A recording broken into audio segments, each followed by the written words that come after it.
Hello and welcome to this audio edition of the Player Spotlight. I'm your host, Tyler Rowland. And before we get into this special interview, please make sure to hit that subscribe button at the bottom right of your video screen. You'll get to hear inspiring stories from athletes and coaches across the country. And this will also help expand the audience that our guests will have the opportunity to be promoted to. And the guest today, well, we sure got a lot of excitement to share. He has over 400 wins as a head coach of the Ashland Kittens. He has coached at Holy Family. He coached at Boyd County. And most recently, he was inducted into the Kentucky Association of Basketball Coaches Court of Honor. And for me personally, my freshman year of high school, he was my history teacher, somebody I've kept up with since, and a lifelong friend. And I am proud to introduce to you Bill Bradley. And Bill, it's good to have you on. I think that's the first time I've ever called you Bill. It's good to have you on the show.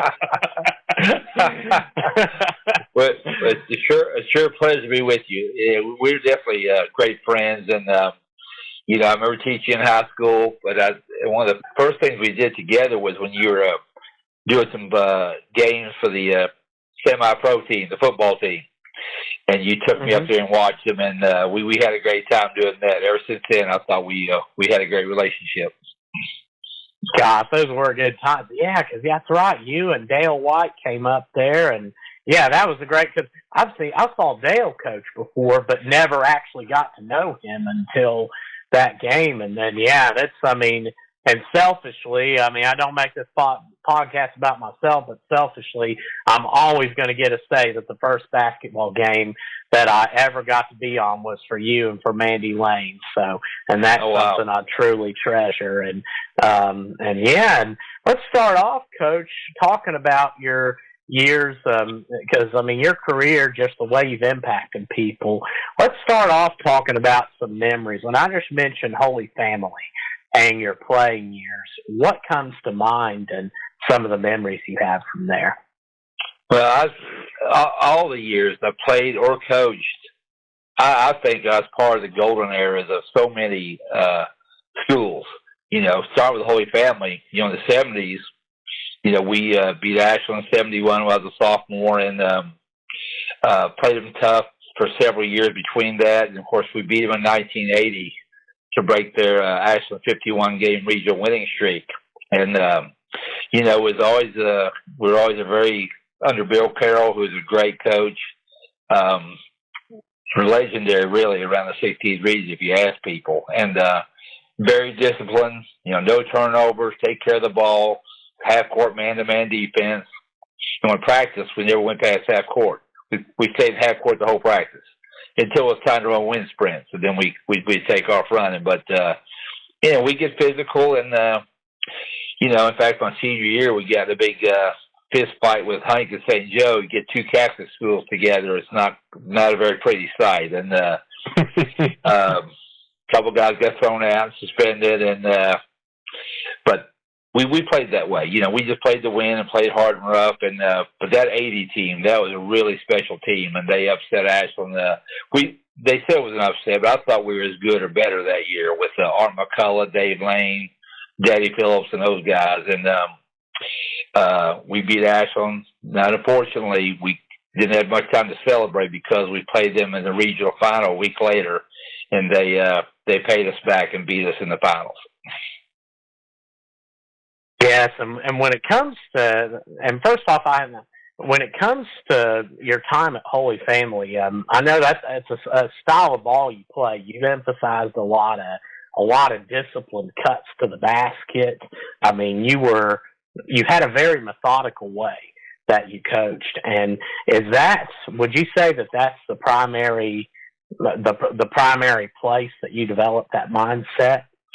It was, and that was all Coach Carroll. We at Holy Family, you never had more than 5 or 6 players that could compete at the high school level. We played more guys sometimes, but really just 5 or 6 players. So obviously we wanted to shorten the game. So we take care of the ball, be methodical, make your passes, make your cuts, no bad shots were allowed, and that kept it close. And hopefully, if you kept it close toward the end, we'd we would pull out the victory.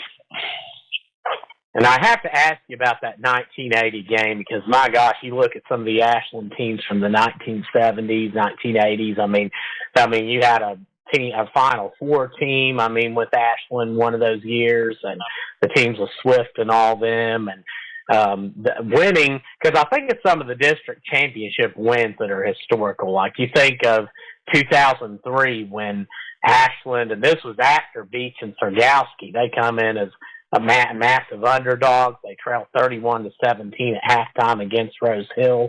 They come back, they win it in overtime, and talk about that 1980 atmosphere and just what that was like when you defeated Ashland, ending their 51-game winning streak.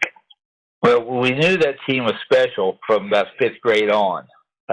Lane, McCullough, Michael Ack, Mike Stewart, and we knew if that team stayed together, then they'd be really good. And sure enough, by the time they were juniors, Danny Phillips transferred over from Ashland.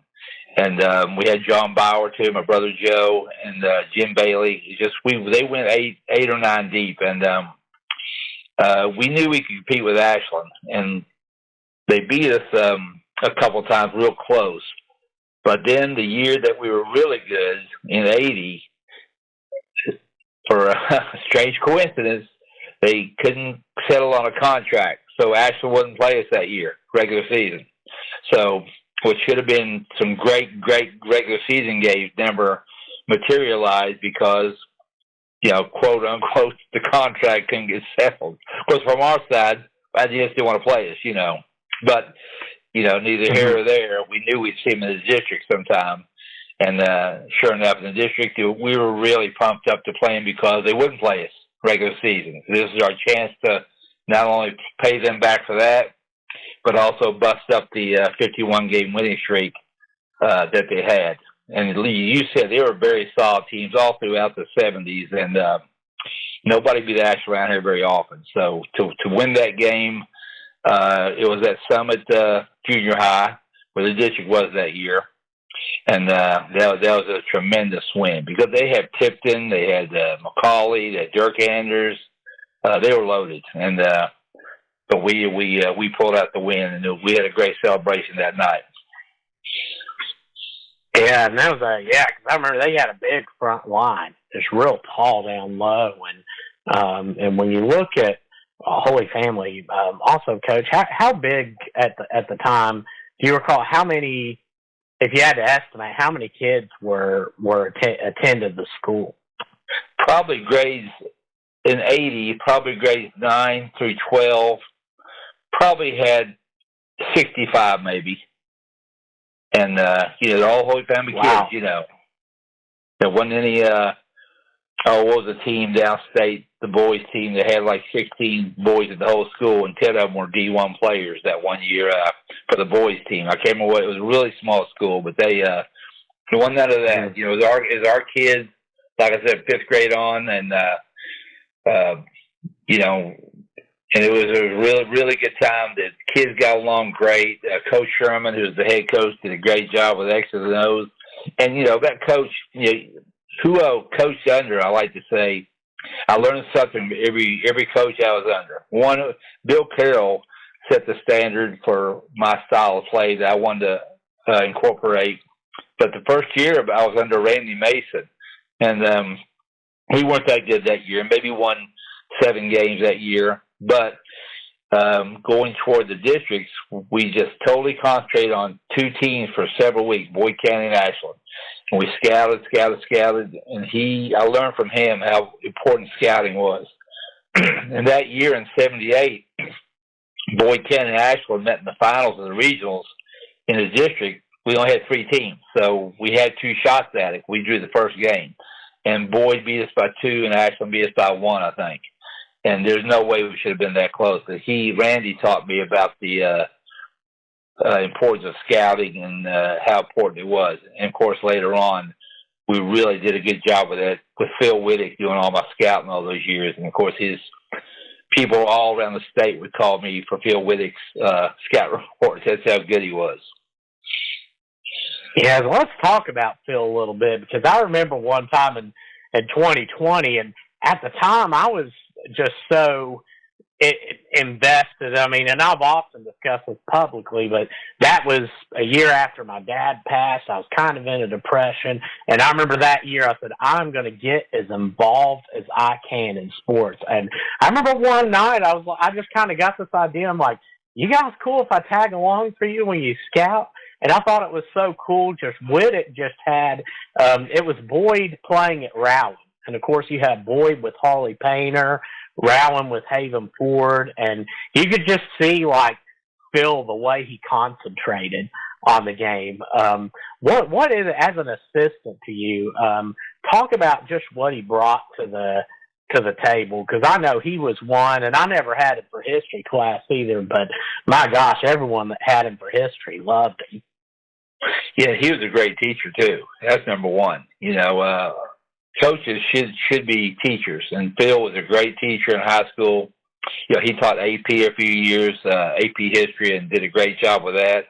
And Phil actually played for me at Holy Family, so I knew what kind of kid he was, and how competitive he was, and how really smart he was. And once he got into his kind of realm, he got into his niche with scouting, and he's a great practice coach too, but his scouting really came to the forefront, and there's no doubt in my mind, just his scout reports got us at least 3 or 4 wins a year.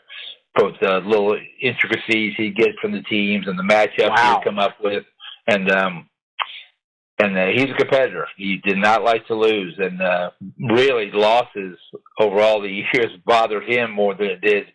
You coached as long as I did, you kind of finally let it roll off. But Phil would really get upset after certain losses and kind of blame himself sometimes for not scout. He thought maybe the report wasn't good enough, but we all just kind of laughed that off, because he did a super job. And I had great coaches all around.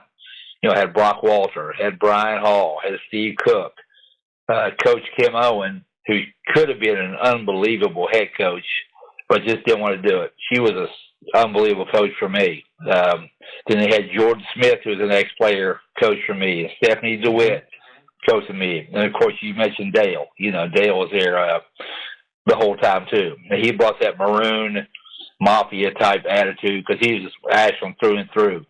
So he taught the girls how to act right, and, that was a big help as well. And then shifting your career on, and the what year was it you started with Boyd County?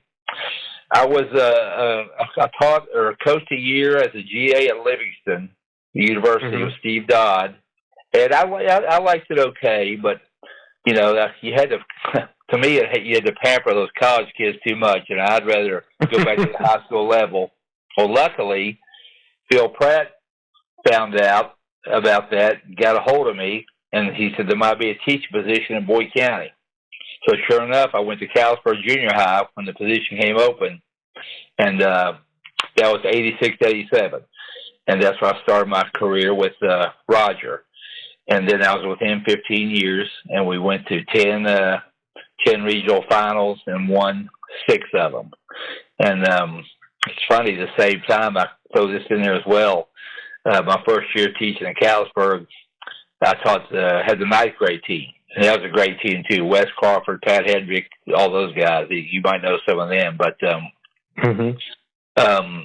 Jeep Clark, who's the AD, came to me and said, hey, listen, we need a softball coach, girls softball coach. Would you like the job? And I said, I'm not really into softball, and I never coached girls. I said, I think I'll pass. He said, do you have tenure yet? I said, no. And I kind of hesitated. I'll take the job. Never mind. That's how I became softball coach. He kind of stuck it to me on that one, but it ended up being a tremendous gift as well, coaching girls softball. Yeah, and then you would go on in the 90s, and I mean, just to think, like we were talking about earlier, I mean, just to think, like, I mean, you had Roger Zorns, you had you on the sideline, you had Pete Fraley on the sideline, and then you had Phil Pratt on the same sideline. Like, what was that culture like? It was unbelievable, and and we had Brock Walter as well, Bobby Sparks, and Roger. He obviously, all us coaches are stubborn, and but he once after a few years went by, he would listen to all of us and take all of our suggestions and kind of regurgitate them himself and then decide if he wants to use them or not. But nobody's opinion was left out in practice. And he let us do whatever he wanted to. Whoever had the JVs, he wanted us to run his stuff. But, if we didn't have a certain amount of players that could run all his stuff, then he let us tweak it a little bit and kind of put it in our own stuff. He wouldn't care about that. And that's how Roger was. And he ended up running some of my stuff that we ran at Holy Family the last 2 or 3 years. Some of the kind of slow down stuff and ball control, and so we only went 5 or 6 deep that year. And that's the years we went back to back to back, 98, 99, 2000. So he adapted instead of just pressing all the time and full court. He had teams near the end where they could do both, fast break or play half court, and that was a tribute to him to be able to adjust and listen to his coaches and kind of what players he had. He could be flexible enough to do either style.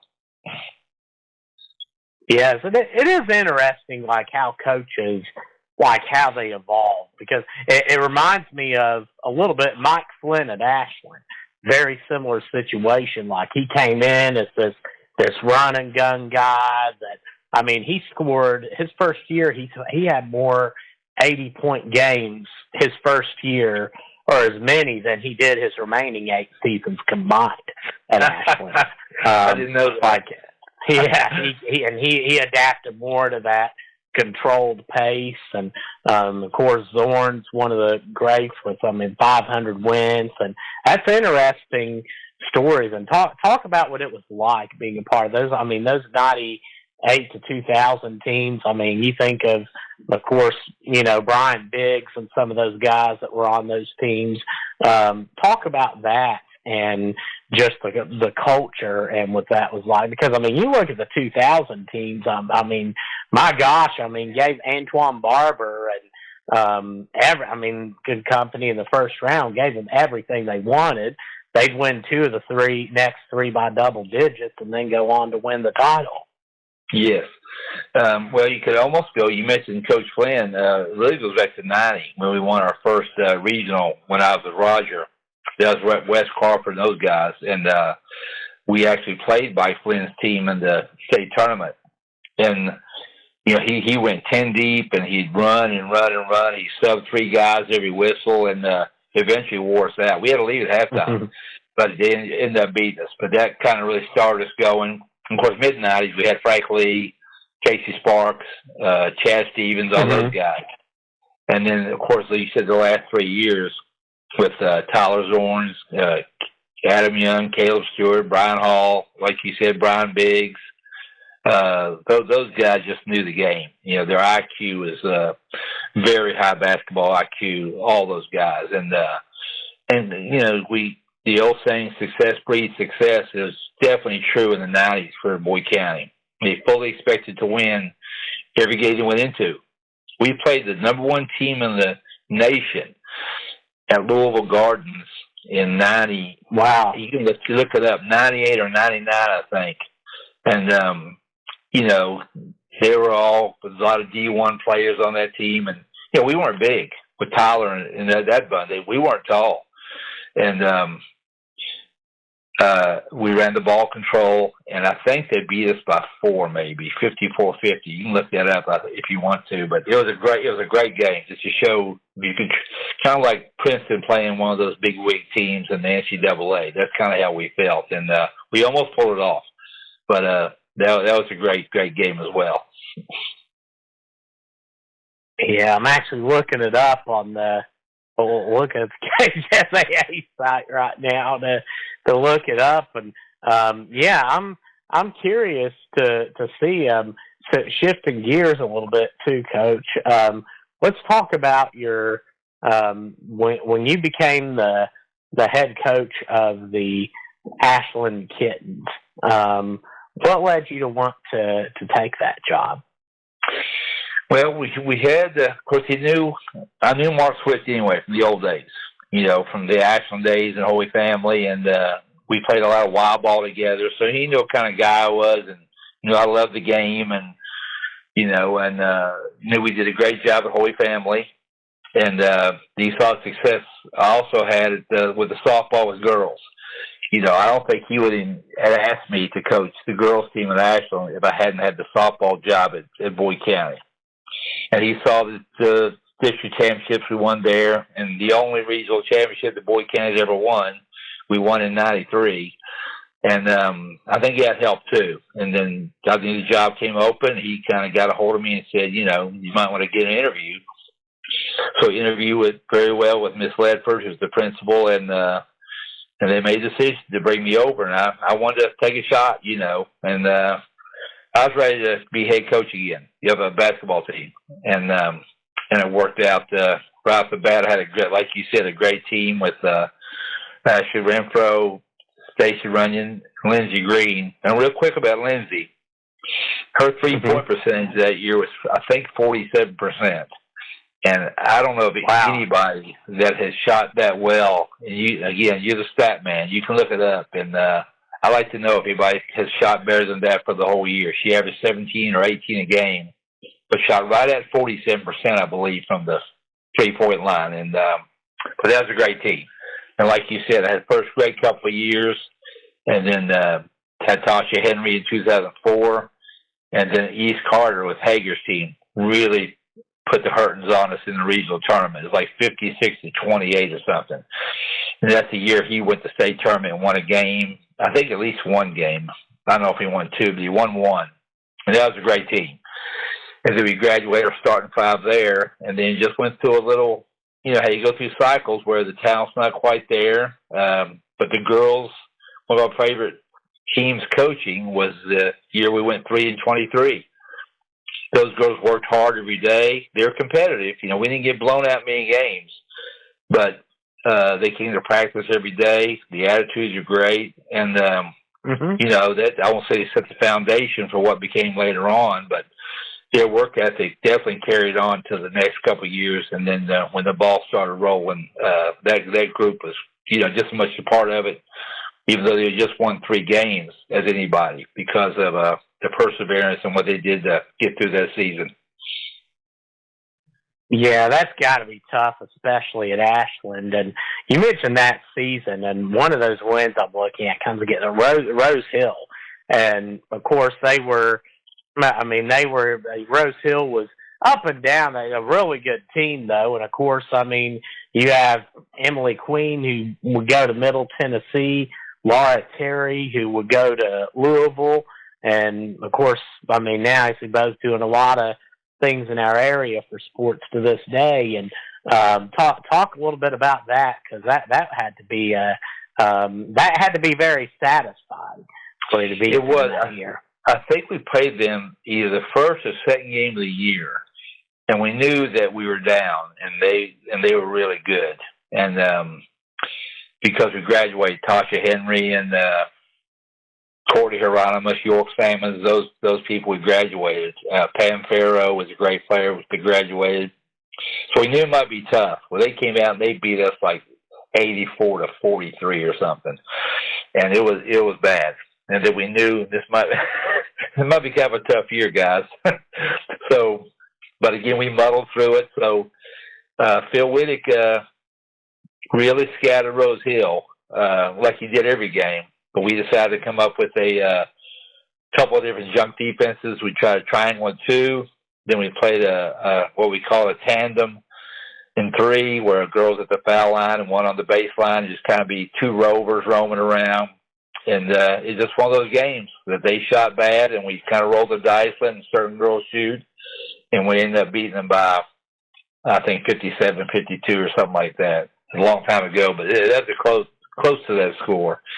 And the girls really got a lot out of that. And that, again, was one of the games that projected us to not win. And we pulled it out, especially after what happened in the first game. And that really propelled us to for the next year. And the next year we won 8 games, got a little better. And then 2007, we really turned it around. We upset somebody in the regional tournament. I think it was Wes Carter. It was Wes Carter. And we had an unbelievable captain that year, Caitlin Stringer, who I think is a mechanical engineer now out west. Mm-hmm. And she did an unbelievable job making the girls toe the line and really believed in our philosophy. And they really followed her lead. And that win over Wes Carter in the regional really got us going. Now, we got beat the semis by Merle Kidwell's great team with, I can't remember who was on the team, Okoro and Portland. Portland and some of those girls that were great athletes, and they beat us on maybe 20, 25 points. But that win over Wes Carter and what Caitlin Stringer did that year as captain was huge. Yes, and that era, and when you look at 2006, you had a stretch. Those 2 years, you had 11 wins in 2 seasons. Of course, you had more than that the year you had Caitlin leading the team. But after 06, did you start to feel pressure? Was there pressure on you? Or was it more, the attitude that, the confidence was there, we just had to keep rebuilding?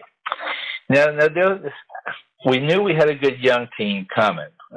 Chelsea Diedrich, Allie Wilcox, Kim Strait, Elisha Ward, they were all real young. We knew if we get through those 2 years with them coming up through grade school and 7th grade teams, we knew we could be okay if we just muddled through those 2 years. But the Stringer team got us going, and then the next year, I think I'm not sure how many games we won in 2007. I think we might have had a winning record. I'm not sure, but it was close. 17. And but Laisha really came alive in 08, and Allie and Kim and Chelsea got a year older, and obviously we made the regional finals that year. We weren't even supposed to be close, and we made the regional finals. Got beat by 2 points by Brown County in the finals. Yeah, and gosh, a tough stretch those 2 years against from 08 to 2011. You certainly had the opportunity to get in there, and just it seemed like just every you get close, but just come short. What was it like in those years? Of course, Rowan had a dominant stretch as well, like you said, in 2010. They would reach the Sweet 16. And ironically, for those of you who may not know, the coach of Rowan County, of those Rowan County teams, was Scott Tackett, who is now the head coach of Lewis County, has won a couple district titles there on their men's program, and with Rowan would get to the Final Four in 2010. But talk about it, especially in 2011, because I feel like this would be the peak frustration for you when you look at your team, and that was the year you defeated Boyd County 4 times in the regular season, including for the district championship, and not by much. In fact, none of the victories, I'm just going through the website, just looking at it, none of the victories were by more than 6 points. The district was by 2, but then you get to the district or to the region and trail by double digits for much of the game, losing them. What was going through your mind after that? And just because you had those years where you kept getting so close, but just missing out. We did, and but one of the region was loaded those years.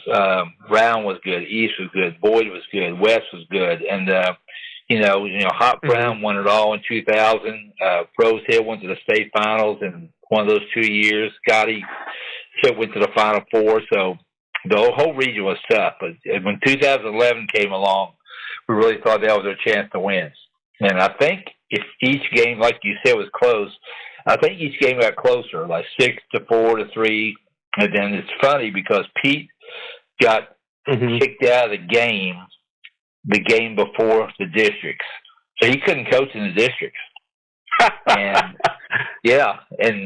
his assistants took over, and I tell you who really stepped up for them, she kind of struggled all year, but that district game, Katie Cheney really stepped up, and she was a senior, and really did the job that game, and that really worried us because we thought the regional, if she gets going, then they got a very well-rounded team, and it's going to be hard to beat them.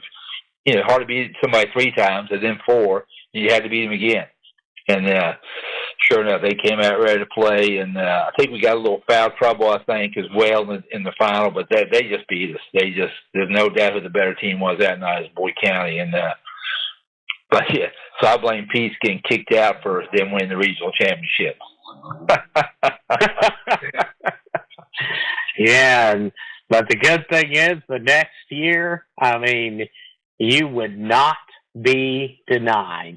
And in fact, you did not have a single region loss in 2012. And I mean, you look at some of these records. I mean, you have 6 20-win teams in the region. I mean, you were 29-7.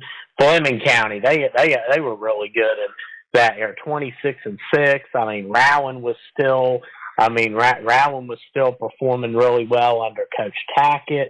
And of course, Boyd with Pete Fraley. I mean, you had a 3-point win over them early in the year. Talk about that run. I mean, your regional championship runs, because I mean that was just unforgettable. And when you think back to that, I mean, you had Alexis Robinson. I mean, you think of some of the players you had. You had Kaylin Gamble. I mean, Michael Ferris, Sydney Collip. Of course, I mean, the footwork of who's now Haley Sue Griffith. I mean, so many names that you can mention on that team that I mean, it was incredible. It was, and I was really lucky, really, from the whole time I was coaching. I had good players, and except for a couple of years there, and but that stretch, Michael and Julia Heberlin were seniors, and they were our captains, and they still tasted that taste we had at the end of the year before, and they just weren't going to be denied. And all those other players were a year older. Gamble, Cullop, Maddie Jones, Haley Sue, all those people are a year older, and we just bludgeoned a lot of teams. I remember how bad we beat Boyd County in the district at Fairview, and I think we were up 35 at one point, and we knew with who we had back the next 3 or 4 years that we could do the job. And one move we made, and I've got to give a person a lot of credit for that, was we got beat in the finals in 11, and Maddie Jones was our point guard. And next year we want to make the switch from Maddie to Alexis, because Alexis will be a freshman, and we just thought that's the right move. And Maddie really hammed it well. She said, "Coach, let me take the 6-man rule, and I'll know all 5 positions." And she did that. And she was just a tremendous sacrifice on her part, and one of the best moves that helped us win was her accepting that role, and that really propelled us along with Alexis becoming the point guard and Gamble and all of them being a year older, and that really got us going. And once the ball started rolling with Ferris and Heberlin, and then Alexis the point guard, then we really started putting hurdles on people around the region. Yeah, because that was such a deadly comp. Because I mean, you had Heberlin in the post, and I mean, you had, of course, Robinson, and I mean, Gamble could shoot it from anywhere, and then Jones with her experience, and she had the ability, I thought, to when you look at like that consistency and the ability to control the pace, keep the team in line. I always felt like that's what she brought in. Of course, Haley Sue down low. I mean, what a run that was. And, of course, the big part of that, going over to 2014 when you got to the Final Four. Describe that run. And we knew that was probably our best year because of the experience we had. All those girls were juniors.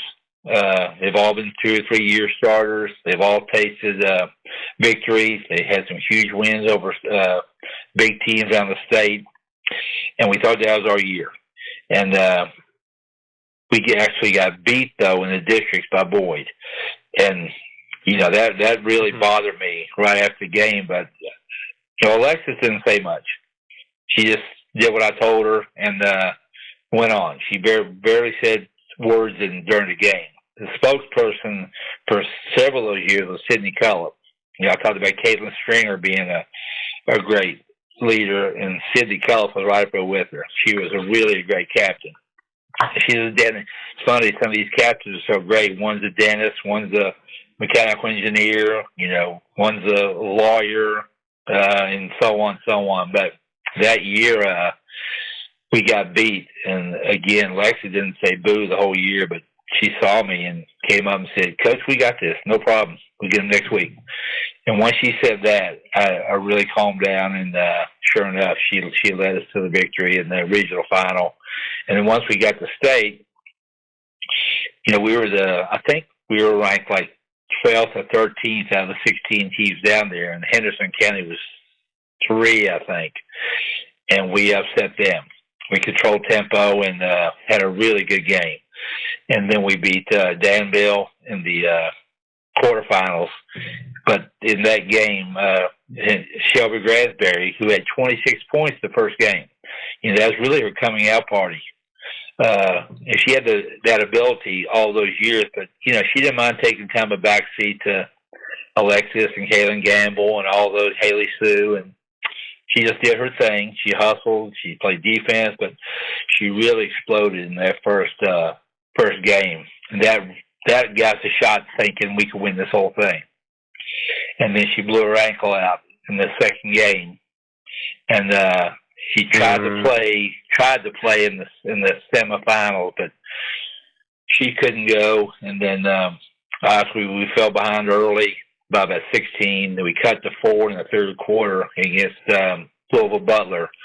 But I think we kind of ran out of gas without Shelby and ended up beating us. But I think if she hadn't blown that ankle out, and a lot of people say it, Hager Easterling would tell me over and over again, because he always went to the state tournament.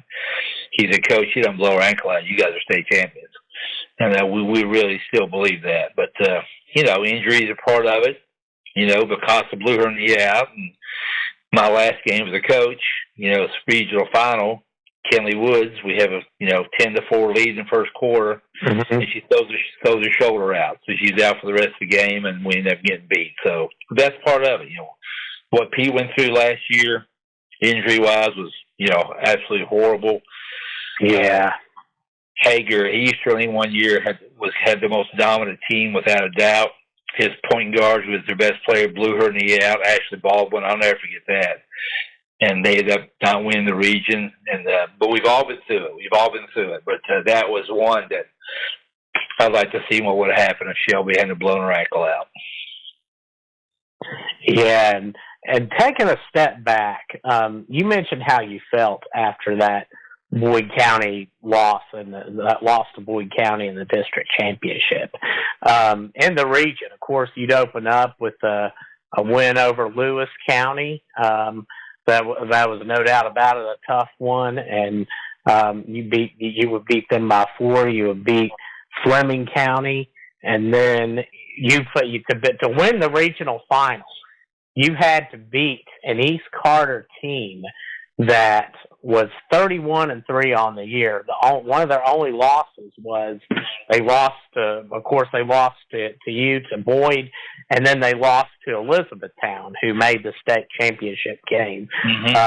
Talk about that, because East Carter, you had 2 losses to them by 1 and by 11. Coming into that regional championship game. What was your mindset? And, just talking about East, and gosh, just like you said, one of the all-time greats, Hager Easterling, and what was your mindset going into that game? Well, it's always, I won't say not great, but it doesn't hurt to have close games before a big game like that. And first game with Lewis County, and Jay Fight, who does just an unbelievable job at Lewis County. You know, he's not blessed with the talent a lot of years that we have or Boyd has or somebody like that, but he had a great game plan and almost pulled it off. But we beat him, and then, of course, Christy Orm was at Fleming, and she's got 500-plus wins in all these regional championships, so she had a game plan. So that was a tough game. So we went through two tough ones.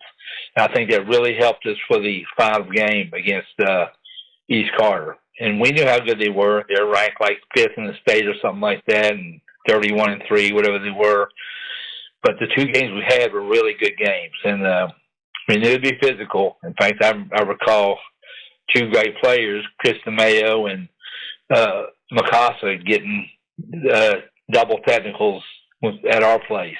So we knew how important and what a rivalry it was. In fact, that year and the year after that, I think we outgrew the boys attendance-wise, and that never happened in girls basketball. And we really packed the house against East Carter. Us and Boyd were also great rivals, but that 2 years with East Carter was really to the max as far as rivalries go. And but that final game, we knew it was going to be a tough one. But those two games before that, I think, really helped us get into those two close games. We really didn't feel any pressure that game. We just played our game, and I believe that was the game. I'm trying to get my games mixed up a little bit, but was it 47-41 or what was the final that year? See, it was, looking at it, it was 49-45. 49-45, yeah. I knew it was close. And but we never panicked, you know. After Alexis, you know, she really took charge, and I don't remember who led us in scoring, but it was just a well-rounded game by both teams, well played, and we just shot a little better, you know, and that was the end of it. And then in 2015, of course, you have a lot back. I mean, you're missing a couple key a couple of the key ones. I think one that hurt to lose was Alex Young, just because of how she stretched the court with her ability to hit that three ball.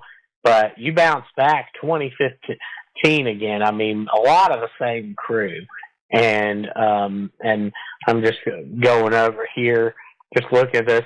East Carter, I mean, once again, we'll talk. I mean, you played 3 times that year. All 3 times. All 3 games decided by 1 point. And going to, I mean, you would win the district, beating Rose Hill and then Boyd County. I mean, you pick up a good win against Russell in the first round, and then East Carter in the second round. Of course, there's the iconic photo of the steal by Alexis Robinson. Yeah, we were. That was a very strange game. I mean, we actually shot terrible the first half. The halftime score was 18-7. Halftime, 18-7. I think we had 2 baskets the whole first half, and 3 free throw, I think, if I remember right. And but Hager's defense, he had a game plan like no other, and he did a great job. And even in the halftime, I saw Alexis was kind of upset with herself and the way she's playing. And I recall Matt Robinson, who helped me coach later on, and who did a great job with me too, by the way, as an assistant coach. And I saw him kind of take her to the side, and Matt never really stepped, you know, as far as a parent stepping into things. He never did that. But that's one time I just saw him say maybe 2 sentences to her, and she came in the locker room. It was fine, you know. And then she came out and said, "Coach, we'll be okay. We just want one trip at a time." And our defense really picked up, and we finally scored a few points. And then obviously the end was crazy, going back and forth. And then we had the 2-point lead, and then they called timeout and set an out of bounds play up, and they said they ran a nice play, but Alexis must have read it or something, because she came out of nowhere and got that steal, because somebody I thought was wide open. and she ended up seeing Kristen Mayo might have been the one who threw it. And, she don't make mistakes, Kristen. She was a great player, too.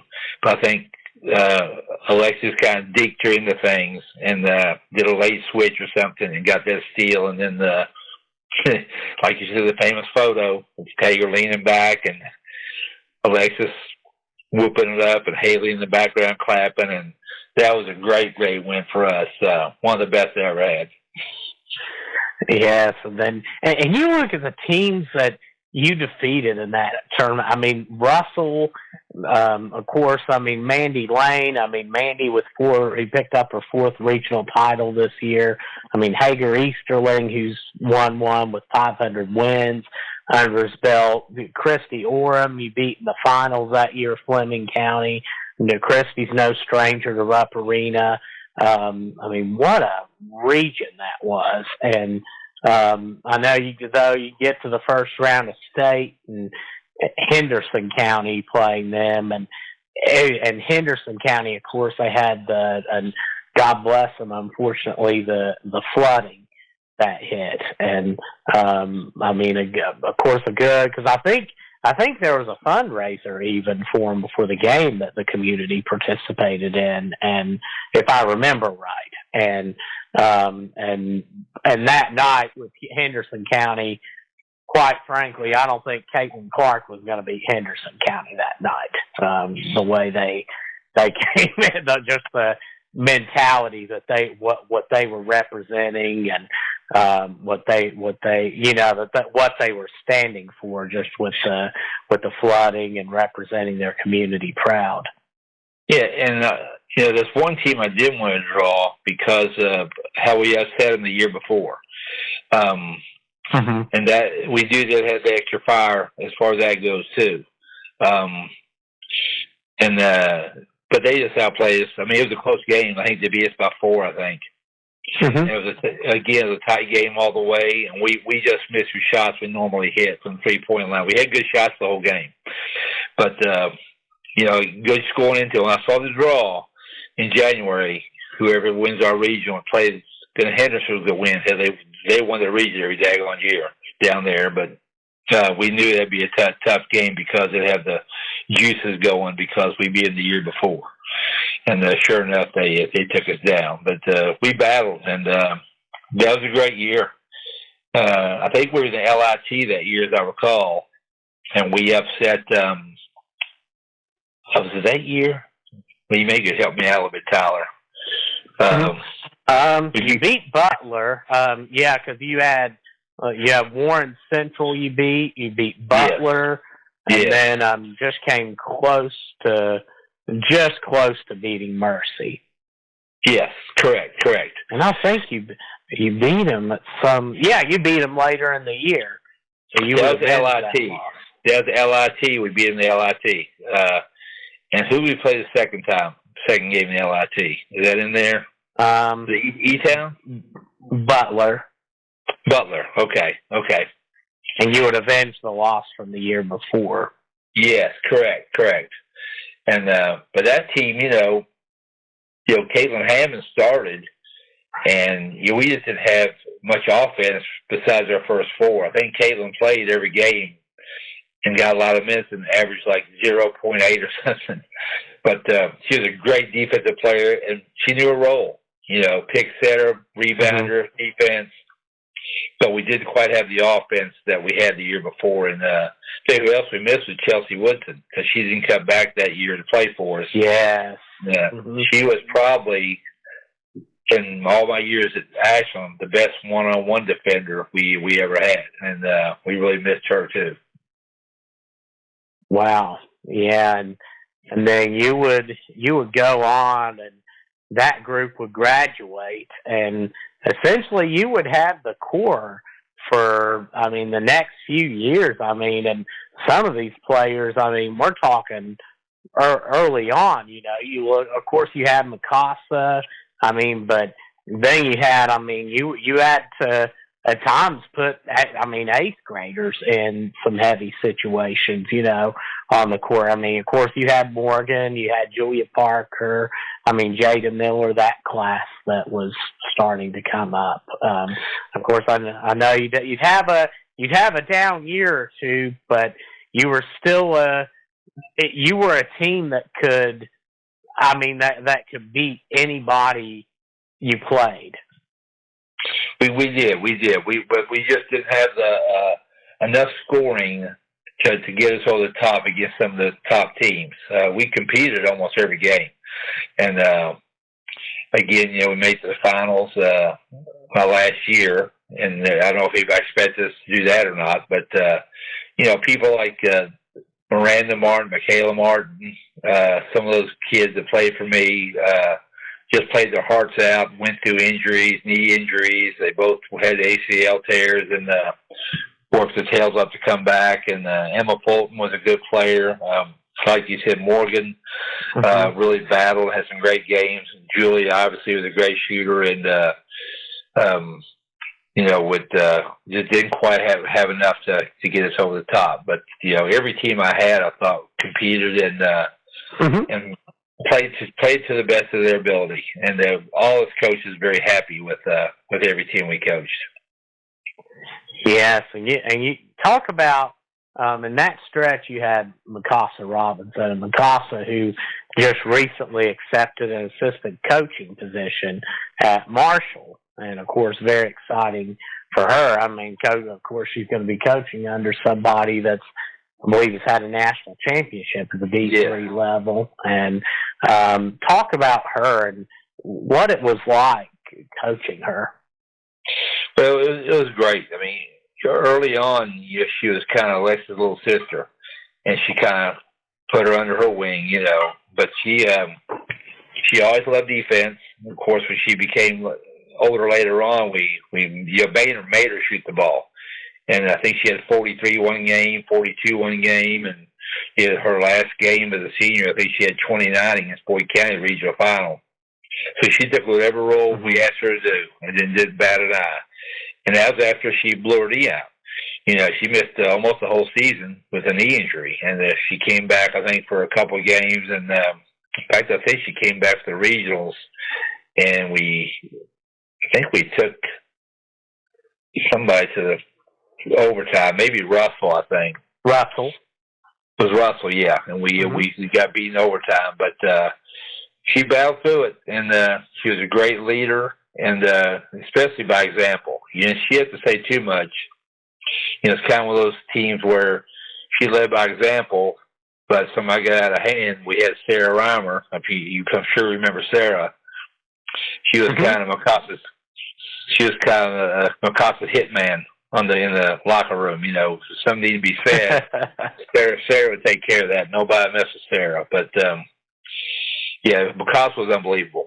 And you're talking about the top 10 players ever, or at least the last 25, 26 years. She's definitely a top 5 or 6 players, no doubt about her and Alexis.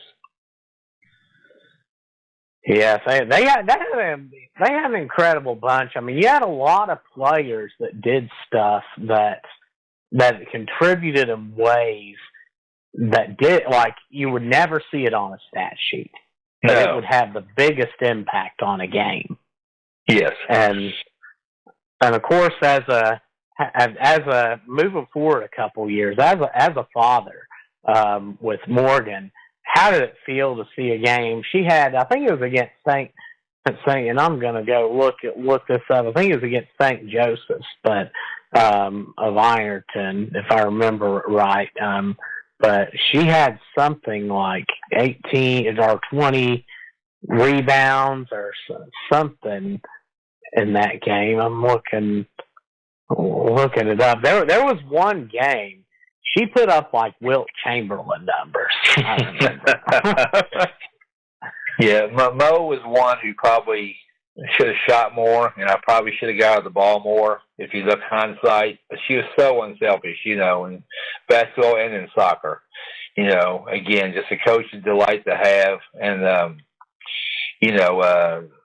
her soccer coaches brag on her like crazy. What a great person to coach, and all her teammates liked her, and then made basketball as well, and that's what you need to go by. You look back, and if your coaches loved you and you're a great teammate, then you've done well, no matter how many stats you have and all that. Stats don't matter.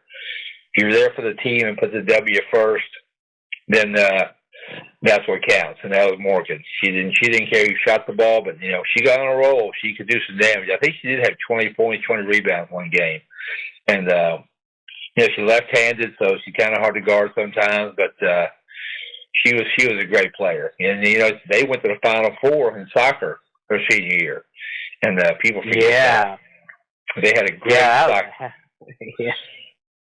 And so I think she got a little worn out too after the excitement you had for soccer, putting the time in there, and then wear and tear, and then going straight to basketball, playing 30-some games. I think she was really, really tired at the end of the year too, and that didn't help us toward the end.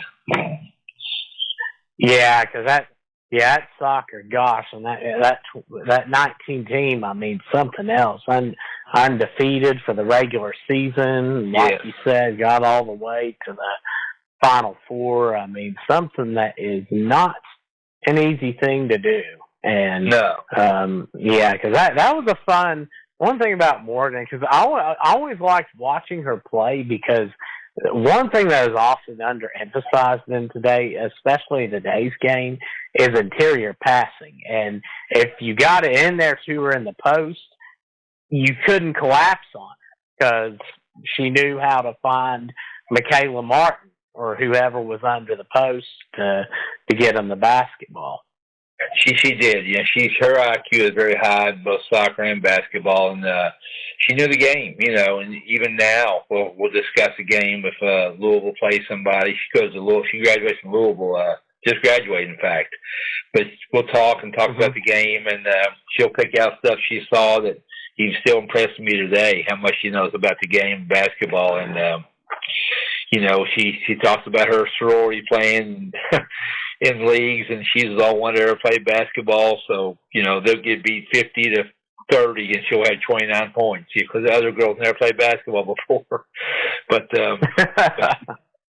she still likes to compete and likes to watch basketball, and we talk about it, and that's something I really enjoy.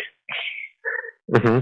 Yeah, and that stretch, guys, we had Julia Parker as well. I mean, the all-time leading scorer. I mean, just somebody you want to talk about somebody, I mean, shot something like 80-some%. I mean, high 80s from the free throw line. And just a great all-around shooter. And with her, and one thing I remember, that game against Floyd County in 2020, that was a neat, for me, that was a neat, because I kind of got the best of both worlds, because I got to be there for that, and then got to be there the following week when Cole Villers hit that three-quarter court shot. But you're down 7, about a minute to go. There's a technical foul called. Julia hits both free throws. Then she comes back and hits a 3. And then who could ever forget the sideline play you called with about 3 seconds left for Jada Miller?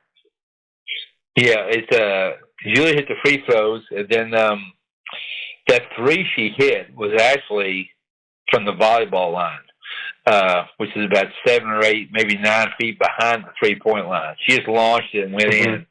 So it's all we got a shot, and then we got the ball back, called timeout, and actually the play was good as supposed to be for Julia, but she got hung up on a pick, and I give the girls credit for that. Carly didn't force it in there. Carly Kellop, she threw it to Sid Sorrell, and she could have took the shot, but somebody was sloughing off of Jada, who is a better 3-point shooter, and she hit Jada with it, and Jada hit it with as time expired. But that again shows you the IQ some of these girls have, because the play, the first option wasn't there.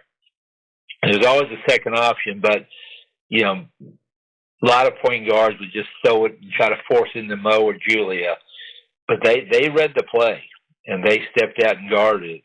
and Sid had the wherewithal to step out and get it.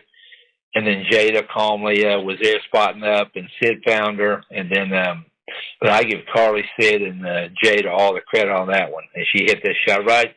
We have several photos of her releasing the ball, and right when she lets go of it was all zeros, and that went through, and that was a huge win against Boyd County. And that's another one of the best ever I ever had.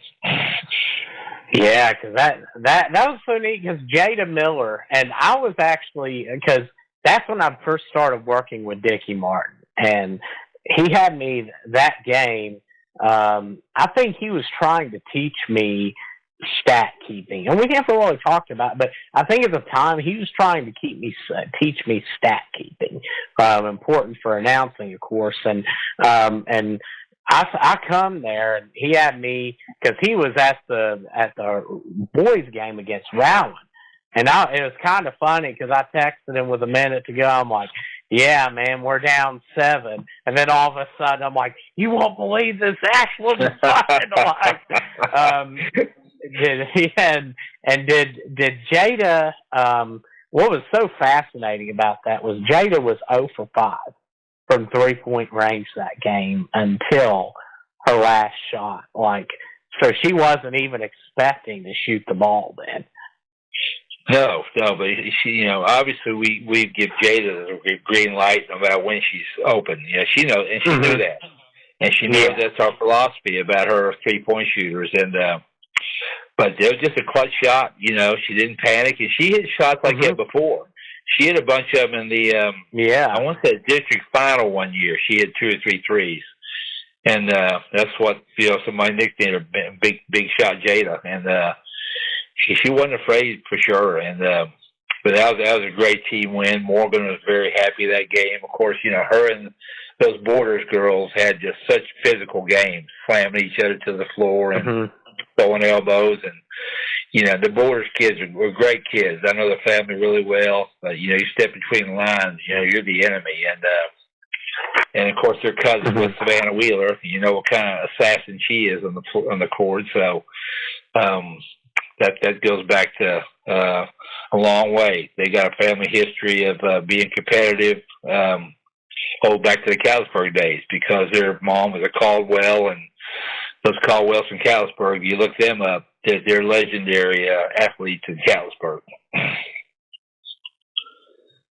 And then you go the next year, you take a very young team to a regional semifinal appearance, and then 2021, you announced it was going to be your last season.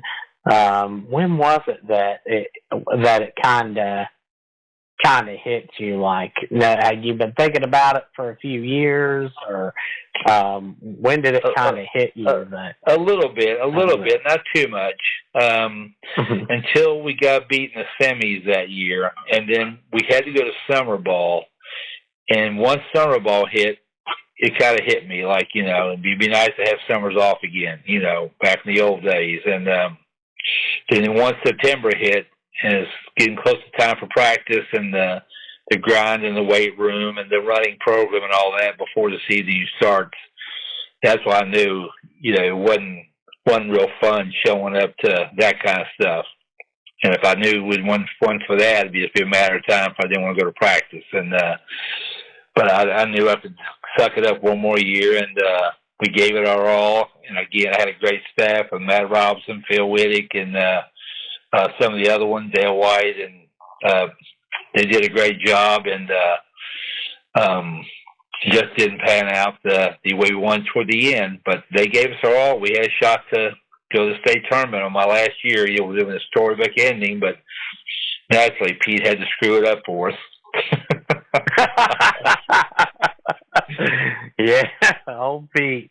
Yeah, that's yeah. I think we played each other like 83 times or something. And I saw the writer for the Courier Journal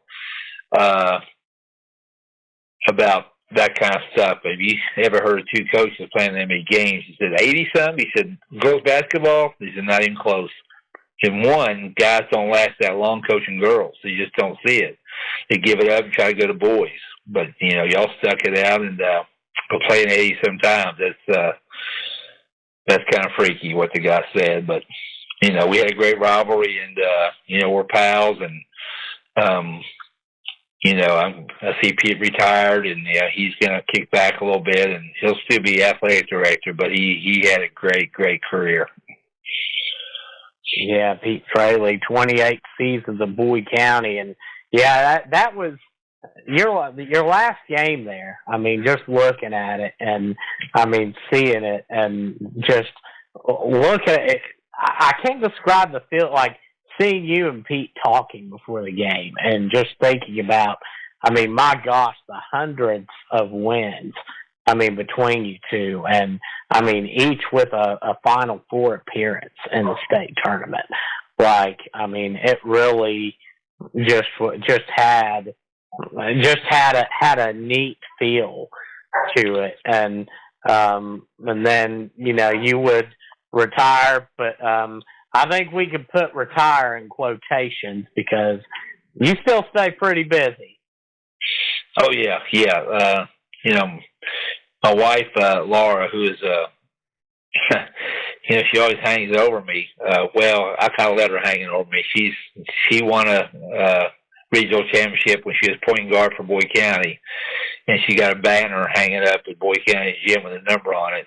So she kind of can pull that card on me anytime we talk about basketball and wins and all that. She said, but I got the championship and I got a banner hanging up, and but she was a great competitor in basketball, and she was a captain on her softball team, and she kept me grounded all these years, and the success I had wouldn't be anything without her. Just her help and her supporting me, and really keep me straight, because she's a no nonsense person as far as sports goes, and you do things right or you don't do them, and she really helped me as far as coaching with that kind of philosophy too.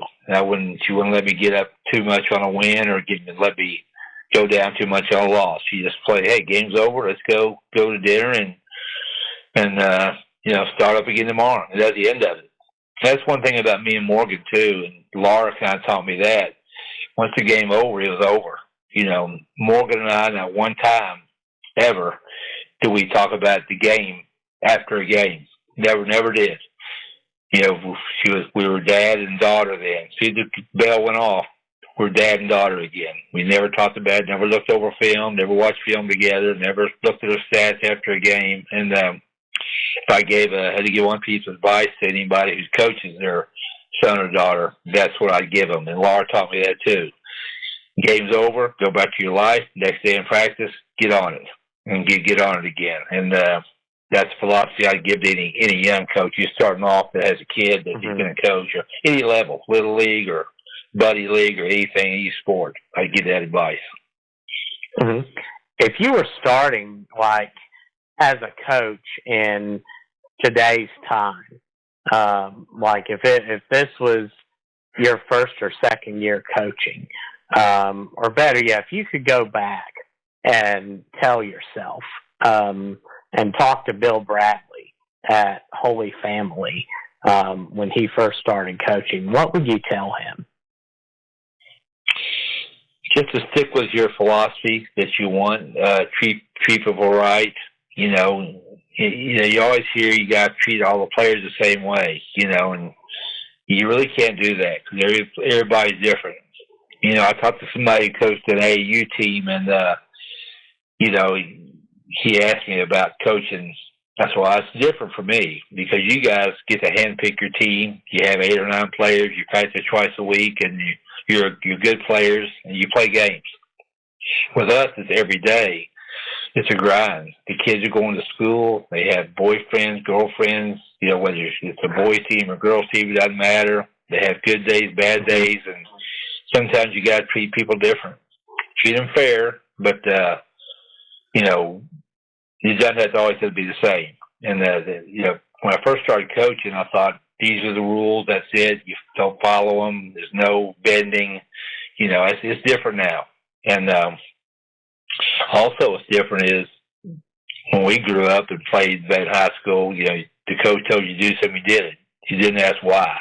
Now I think it's very wise to tell them why you run this play, why you're calling this defense, so they'll understand it, because they're smart. Kids are smart, smarter you think, and that's kind of a couple of things that if I had to go back, I'd tell myself. Mm-hmm. And yeah, I know you got an event coming up pretty soon here, a certain event that's been a long-standing tradition. We do. It's the Clem Bauer tournament. It's year number 42, and it'll be at my house again. This will be the 23rd year at my house. We got a full-size half court in my yard, and Laura let me build that back when for the guys to come over and play, the neighborhood come over and play, and the Bauer brothers put it on. It's really a memorial tournament for their cousin who got killed in a car wreck, and all the proceeds from the tournament go to a scholarship in Pennsylvania for their cousin Clem. That's his name, Clem Bauer. And I think we donated over $60,000 over all these years to scholarships up in Pennsylvania. And you know, we start off with I think 4 teams on an Easter Sunday, and we threw them like $30 or something, and then give with the 6 teams to 8 to 12 to 16 to 18, and then now we get about 12 to 14 teams every year, and you know, we have beverages, we have hot dogs, we stay all day, and we have a great time. Us old guys don't play anymore, the ones who started, so it's kind of like a reunion for us. But we got a good bunch of young guys. My nephews all play, and they kind of kept it going. And hopefully we'll keep it going for a while longer because it's for a great cause. Mm-hmm. Yeah, and did you ever expect, like, because it's been bigger. For me, the first one I attended was in actually my senior year, and I was across the street. I was at a friend's house for a graduation party. And they had some of us over, and I remember seeing what was going on across the street. And I remember saying, like, oh, that's Coach Bradley's house. And I remember kind of seeing you out there and walked over and said hello. And I remember that was when you were telling me about the event. And now, I mean, I remember seeing, I'm like, wow, there's a lot of people here. And then now it's like, it's skyrocketed for me. Usually we get 200 or 300 people to show up and either play or watch or just hang out. And like I said, a lot of people know we have it, and you know, it's Memorial Day weekend, so people are coming in from out of town anyway to see family. So people just stop by for an hour, just talk and say hi and talk about old times and watch a few ball games, and they take off. You know, that's fine too. But some stay at the whole day, put up a canopy and a tent, and sit and watch ball all day and watch Bill Hornbuckle harass him on the microphone like he does so well, and and it's good basketball. We have a lot of Division I players, you know, Steve Skaggs, Mike Terry, Art McCullough, Dave Lane, Brad Taylor, all these, Dew Foley, all these guys who played college ball and were great players in this area have played in it. Junebug Rakes played. He's won it 3 or 4 times, and it's all for a good cause, and, you know, it gets a little chippy sometimes.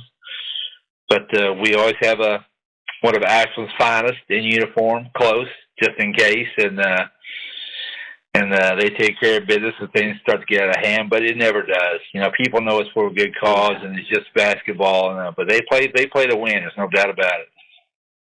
Yeah, it was a lot of fun. I remember playing. I've never played the Clem, but I remember playing on your court one time. It was actually just a couple years ago. Nick Carley, Zach Botkins, and a few of us. And oh yeah, I remember going to get Zach. I got to know Zach that day, and he's the defensive coordinator for Lawrence County for football. Yes. And yeah, I remember talking to him, and I felt like, because he played so physical, and of course, I mean, now the shape I'm in, I felt like I was in a fight afterward. And I remember getting to know Zach and keeping up with him for football, and thought that was neat to get to know. That's the place I got to meet him at. And Let's shift to the last topics here, Coach. We'll talk about, first off, your thoughts on the NIL and the transfer portal for college. Well, I mean, we're a bunch of us talking the other day, and let's face it, it's really just a semi-pro league now. And to me, that's fine. You know, it's basketball. And obviously money talks, and just like everything else in life, you know, money's gonna rule the roost. And sure enough, if you got NIL money and you go offer it, then it's gonna happen. That's why Nick Saban got out, Jay Wright, Coach K. They knew it was coming, and they didn't want a bidding war for players, you know. And players can transfer when they want to. If they don't like the coach or something bad happens, they just want more money. And it's a pro league now. So I won't say I hate it. Of course, the old days where you're basically a slave to the college and to the coach, you know, that wasn't the greatest either. But you know, they got to do some tweaking for it to make it a little bit better. But you know, it is what it is, and everybody, I can say everybody's got the same shot at it, but obviously they don't, because UK's got a heck of a lot more money than EKU, and no doubt about that. And it's just going to happen that way. So, but I don't really like it. But you know, these days it is what it is, and just have to roll with it. And your thoughts on the NBA basketball today? But typically, I don't watch till the playoffs. But you know, you watch some of these games now, and you look at the defense that they try to incorporate anyway. There's always one or two players that's not going to play that much defense, but the way they switch and pick up people and defend the post and help out and rotate, it's really amazing how they get to the spots on defensively. And of course, the athleticism is out the roof, but that and the three-point shooting are just beyond my imagination. How well they all shoot the three, it's crazy compared to even 5 years ago. And been great games. I really enjoy watching the playoffs. And you know, tonight's game, the Knicks and the Pacers, going to be crazy. It'll get chippy, and it's good to see the old Knicks teams, the crowd at the Garden, going crazy. And I'm kind of pulling for the Knicks in that one tonight. Yeah, should be no doubt about it, a fun one. And talk a little bit about who your maybe your favorite era of basketball, or something that strikes me, because you think of the 70s, like, I mean, you didn't have the ratings that you had with like in the Magic and Bird years, but my gosh, you had some good, like, you think of those Knicks teams, I mean, Willis Reed, I mean, some of those guys, I mean, you know, Earl Monroe, you had some teams that were just, but it's solid. I think that if I remember right, the NBA Finals, their starting five averaged between 16 and 18 a game. Like, it was a 70 or 73 team. But yeah, 73. The first was a 70. They won the championship too. But the 73 team with Monroe, when Monroe was added to the team, that they were a true team. A lot of good one-on-one, but they really played team ball, and that was an amazing group they had. And Earl Monroe is probably my all-time favorite player anyway, so I really enjoyed watching him win a championship. Yeah, because, gosh, a special group that was. Because the defenses back then were so different, too. Like, I remember, I mean, there's pieces of the 1974 NBA Finals, the Celtics and the Bucks, and that one would go to 7. And I found it fascinating because you never see this in pros anymore. But, I mean, the Celtics ran in Game 7, they ran a full court trapping defense the whole game on that. They did. And yeah, and I was like, wow, like seeing that, because now, and they count actually, there's not a lot of pressing possessions, but like, for instance, one guy inbounded the ball, and then another guy picks up the inbounder and just kind of lightly follows him down court, and they counted that for a pressing possession. So it was, yeah, like you said, the 3-point game. I mean, you look at the Lakers in 1980 attempted 100 3-pointers. all season. And now you look at now, and it's like unbelievable. Wow, and couple final questions to wrap up, Coach. First off, for fun, I'm going to see if I could guess this one, but your favorite your favorite place to eat now. Well, it used to be Chili Willie's in Huntington, but that closed down. That broke my heart. Now we ate the River the other night, and that was pretty daggone good too. So I love Jim's spaghetti too. So either of those three I'd take. But I really miss Chili Willie's. That was my number one. Okay, yeah, that was a good place. I'm partially right. I guess Jim's. And remember that time we went there, and then you have. What about your favorite music to listen to? I'm a Pink Floyd guy. I can listen to that kind, Led Zeppelin, Jimi Hendrix, but Pink Floyd is by far my all-time favorite group. And then a cool fact about yourself, that something that not a lot of people know. I'm older than my in-laws. How'd that grab you?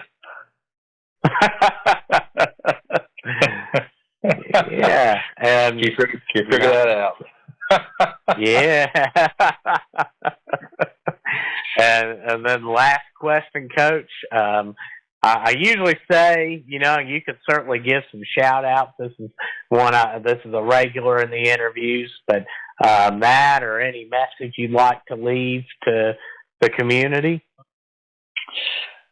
I just know this. I was really, everywhere I went, from Holy Family to Boyd County, my time at Catlettsburg was really, really great because I got back into public school teaching, and they were great there. Mickey Rice and the administration, and obviously all the coaches at Boyd and administrators there, and of course Mark Swift, who we're praying for daily now because he had that stroke. Yeah, and we're hoping he gets better. But he was so good to me, deflecting anything problem I had with a parent, or even the year we won 3 games, he deflected all that stuff away, and I'm just so appreciative. I never had a boss I didn't get along with, and the coaches, the staffs I've had all these years were just unbelievable, and the players that I had, is just appreciated like you wouldn't believe. And of course, the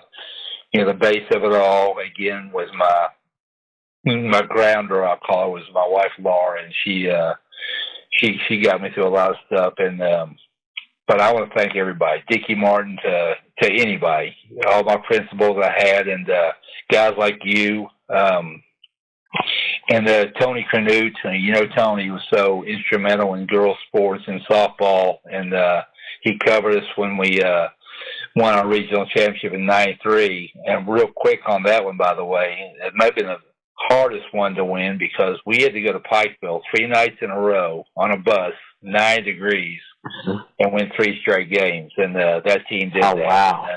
But we were gassed after that last game. I couldn't even celebrate. I was so tired.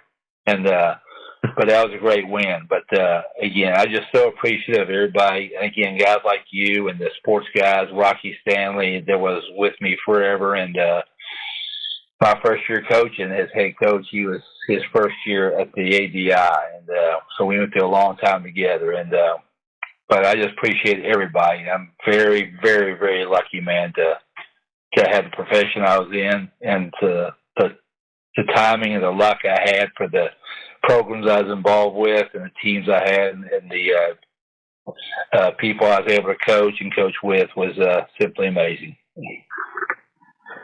Wow, that's awesome. Very well said. Coach Bill Bradley, we thank you for coming on the show. And, man, what a time it was, and always good talking with you, my friend.